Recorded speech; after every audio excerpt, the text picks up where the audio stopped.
J'ai attendu longtemps pour pouvoir m'exprimer, non pas ici, mais pour pouvoir m'exprimer sur le devenir de cette ville en tant que candidat à la ville de Marseille.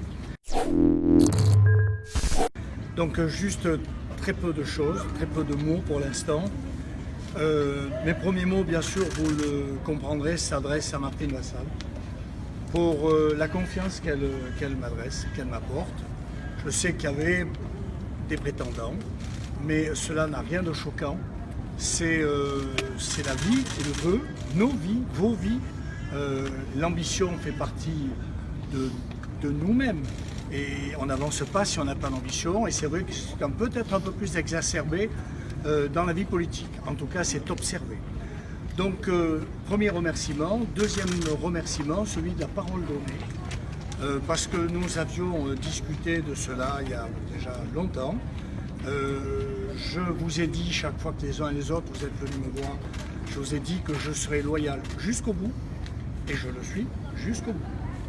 Et si les choses vont dans le sens que nous souhaitons, je serai un maire de Marseille qui sera loyal avec la présidente du conseil départemental et celle, je l'espère, de la métropole qui sera celle que nous connaissons à ce jour.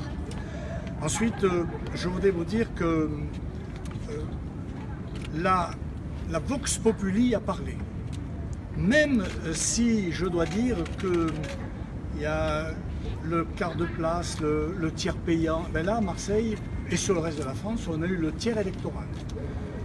C'est très douloureux, c'est très préjudiciable à la démocratie, mais il faut s'en satisfaire, c'est ainsi. Et donc, qu'est-ce que nous ont dit les Marseillais? Ils nous ont dit qu'ils n'étaient pas arrivés à nous départager. Alors après, on peut trouver des tas d'histoires, c'est la faute au Covid, c'est la crise, c'est le beau temps, la plage, etc. Il faut en prendre acte, point. Et donc, nous allons nous trouver dans une situation difficile, très difficile. Et je dois vous dire que si je suis élu, je serai un candidat de rassemblement. Il ne peut pas être question d'autre chose. Je ne serai pas un maire autoritaire et je souhaite avoir une opposition qui soit constructive. Ce sont les messages que je souhaite vous faire passer à cet instant. Je souhaite retrouver une ville apaisée, une ville où la violence s'éteigne et où on continue à pouvoir vivre heureusement. Je dois vous dire que, vous voyez, je suis né là-haut, en face, dans ces collines. Je suis un enfant des quartiers nord. Où je suis né, où j'ai grandi, où j'ai cavalé de Tante Rose au Moulin du Diable et de Verduroma au plateau de Florestan.